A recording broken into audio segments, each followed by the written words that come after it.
In this video, we're going to look at a one-tail hypothesis test, which is on the left-hand side, and also a two-tail test straight afterwards. So first of all, it tells us there's a discrete random variable. So what does discrete mean? It means that there's set values and there's no values in between that you take into account. For example, if you flip a coin, you can either get heads or tails. You can't get anything else. There's no other set options. So in this case, it's told us that x is bigger than 3, but less than or equal to 7. It can't be something like 3.1 or 3.4. X needs to be a whole number that's bigger than 3, but less than or equal to 7. 3 is not included because there's no equal to sign here. So the smallest that x could be is 4. It can also be 5. That falls in between this range. It can also be 6. And it can also be 7 because it's less than or equal to 7. How do we represent that using the binomial CD or PD function? Well, we use the binomial PD function whenever you want to find the probability that x is equal to something. So you can find the probability of x equaling 4, equaling 5, equaling 6, and equaling 7, and add those together. Or you can use the binomial CD function, which is what you use when you want to find the probability of x being less than or equal to something. This is what we're going to use in this case here. So if we start by finding the probability that x is less than or equal to 7 using the CD function, the thing with this is that it also gives you values of 1, 2, 3, as well as 4, 5, 6, and 7. But we don't want values of 1, 2, and 3. So how can we get rid of this? Well, if we subtract from the probability of x less than or equal to 7, the probability that x is less than or equal to 3, then we're only going to be left with 4, 5, 6, and 7, just like we need to. So the binomial CD function, there's two different ways you can go about using it.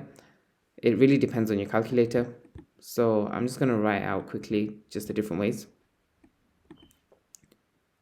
You can use whatever ways just in your calculator. So if your calculator says this, you want to put your x value as the number here that's being less than or equal to. So you'd put 7 to find x is less than or equal to 7. N is the sample size of 20, and the probability is just 0.41 here. If, however, your calculator says lower and upper, well, let's think about it. If x is less than or equal to 7, the lowest that x could be is 0, which is included in our list.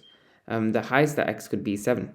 So your upper is 7, your sample size is still 20, and your probability is still 0.41. I can make a whole separate video about using the binomial CD and PD function if you'd like. Just let me know in the comments.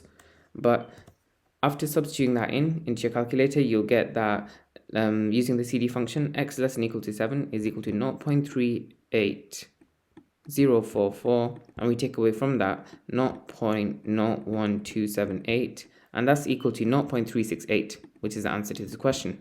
I'm just going to write out here. I'm just going to erase that now, and we'll move on to part B of this question, which is the actual test. Previous research shows that 30% of customers will order a starter. So that's what we call our null hypothesis, what we expect to happen. We expect the probability of a customer ordering a starter to be 30%. If you want it to be even more specific, you can say something like, let P be the probability of someone ordering a starter.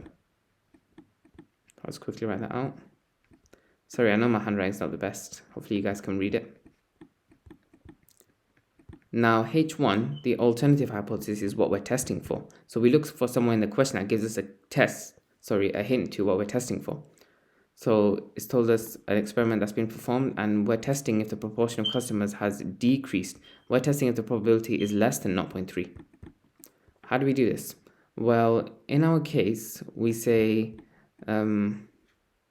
actually we can say like, let X represent someone ordering a starter. Then we can say X is binomially distributed with the sample size of 40, because that's how many customers are being tested, and the probability of each customer ordering a starter is expected to be 0.3. What we're testing for is 7. How do we know whether to take less than or equal to 7 or greater than or equal to 7? Well, whenever there's a less than in your alternative hypothesis, you want to use a less than or equal to in your actual test. If this was a greater than sign, then we use a greater than or equal to in this test. That's just a little trick that I've realized in having done these questions so many times. So we're going to find the probability that x is less than or equal to 7, once again using the CD function. And when you find that, that's equal to 0.0746. And now we compare this to the significance level, which is 5%. We see that our value is bigger than the significance level. That means that the probability of this test is not significant enough. Because if it was less than the significance level, that means that the probability is so extreme that it's so significant that you have to reject what we expect to happen. and you say the alternative is true. But in this case, that's not the true. In this case, so as a template, you can say if the probability is less than the significance level, that's when you reject H0, reject what you expect to happen. But in our case, our probability is larger than the significance level. So we accept H0, and we say that the proportion of customers ordering a starter is 30%. However, in part C, what we see that significance level increases to 10%. In that case, our probability that we found 0.0746 is less than that significance level of 0.10 when you convert 10% into a decimal. In this case, because our probability is less than the significance level, we reject H0, and the conclusion that you'd make is that H1 is true. So the proportion of customers ordering a starter is less than 30%. That's what you'd say as your conclusive statement. Let's quickly type that out. Proportion of customers ordering a... Sorry, I'll enlarge this. Decreased to... from 30%, sorry.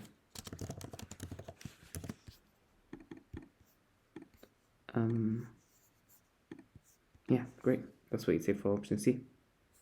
Okay, I'm just going to delete this now because the page is looking a little bit crowded, but be sure to rewind if you guys would like to have another look at the working out here. Let's leave this here. And let's now move on to this two-tail test. Okay, so Andy plays tennis. The probability that one of his serves will get in court is not 60%. So this is a binomial distribution because there's only two outcomes. It can either be in court, which is 60%, or not in court. He serves 20 times, that's our sample size. Our probability, by the way, is 0.6. Find the probability that he gets exactly 15 serves in court. So exactly means we want to find the probability of x equaling 15. So that's where we use the binomial PD function with x is 15, sample size is 20, and probability as 0.6. And that'll get you a value of 0.0746. Oops, sorry. Probability of more than 15 will be in court. So the probability that x is bigger than 15. So what does that include? That includes the numbers 16, 17, 18, 19, and so on and so forth. Why did I write that out? Well, we know that we can only use the CD function whenever something is in the form of probability x is less than or equal to something. So how can we make this in the form of probability of x being less than or equal to something? We realize that we're interested in everything except numbers less than 15. So we can say it's 1 minus the probability that x is less than or equal to 15. And this is what you can find using the CD function, and then do 1 minus that to get the probability that we actually want. In this case, probability of x being less than or equal to 15 is 0.949. So we do 1 minus 0.949, and that gives you a value of 0.051. Moving on to part B now. This is where the two-tail test comes in. So the null hypothesis is what we expect to happen. We expect that 60% of serves are in court. By the way, let's say something like let x represent number of serves in court. Let's write that out quickly. You can skip a few seconds if you like.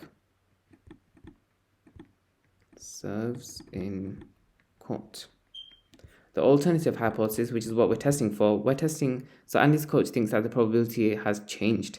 If it doesn't specify whether it's increased or decreased, but it just says that it's altered or changed, that's how we know it's a two-tail test, because it could have increased or decreased. So, and for that, you say the probability is not equal to 0.6. We don't know whether it's higher or lower, because it wasn't mentioned. He says 50 times, so now our sample size is 50, and we're testing for 35. Stating a hypothesis tests at the 10% significance level. One thing you have to be careful of, because we're doing a two-tail test and we're looking at both ends of the spectrum, you have to halve the significance level. So let's do that. Half of 10% is 5%. So once we find our probability value, we're going to compare it to 5% and not 10%, because it's a two-tail test. So we're going to use that value of 35, but how do we know whether to use greater than or equal to 35 or less than or equal to 35? It's always one of the two. And this is where it's more difficult, because you can't just use the sign and determine it from there. Instead, we find something called the average, the mean. The mean is given by NP. NP, N stands for the sample size, which is 50, and you multiply that by the probability, in this case, which is 0.6. So that's equal to 30.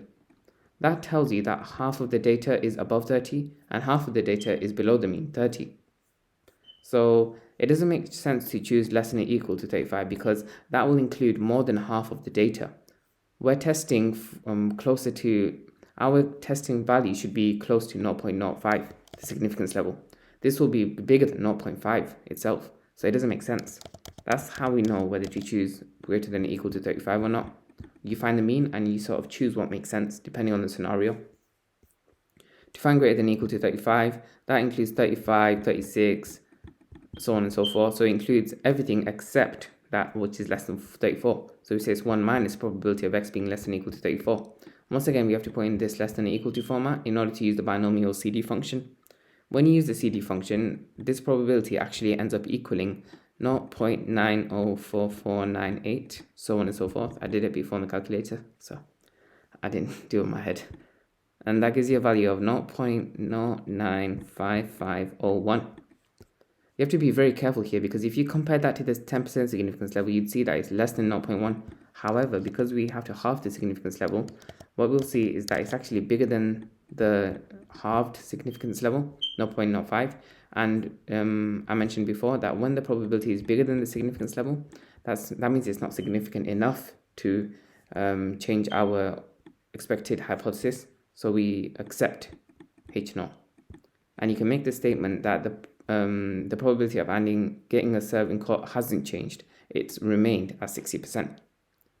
Hopefully that makes sense to you guys. It was, I might have rushed through that a little bit. If I did, please let me know. But yeah, that's how you go through a one-tailed test and a two-tailed binomial test.